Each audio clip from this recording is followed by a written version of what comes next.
Kasunod ang pagbaligtad ng Court of Appeals sa kanyang acquittal noong 1 taon at pakikipagpulong ng South Korean officials sa pamahalaan noong 1 linggo, full-scale manhunt na ang kinasa para kay dating Police Superintendent Rafael Dumlao III. Kinonvict si Dumlao ng Court of Appeals sa pagiging mastermind ng pagdukot sa Koreanong si Ji Ik-ju sa Angeles, Pampanga at pagpatay sa kanya sa loob mismo ng Camp Crame noong 2016.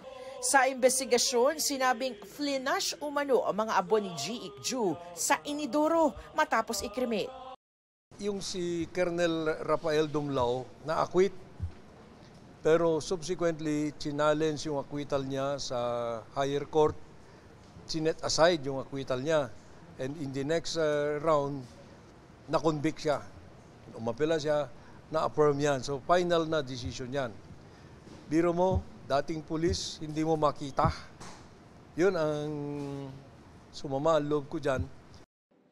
Dagdag ni Bersamin, kahiyahiyang hanggang ngayon wala pa rin si Dumlao sa kamay ng batas.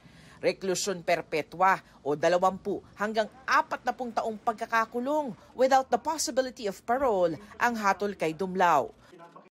If he does not peacefully surrender, then he runs the risk of a full-scale manhunt. It was made clear to us by the immigration people that in their records, Colonel Dumlao still remains in the Philippines. Bumuo na ng special manhunt team para tugisin si Dumlao. Kinabibilangan nito ng mga operatiba mula sa Criminal Investigation and Detection Group o CIDG at iba pang miyembro ng PNP.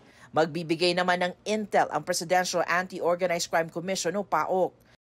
Ang sinabi ni Executive Secretary Bersamin, hindi natin sasabihin dito o hindi natin kailangan isipin na pulis siya. Siya ay nag-violate ng batas, siya ay pumatay at siya ay may warrant at kailangan i-serve natin yung warrant yan kahit sino pa siya.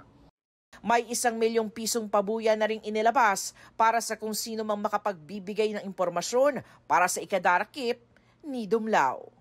Para sa GMA Integrated News, Salima Refran, Nakatutok, 24 Oras.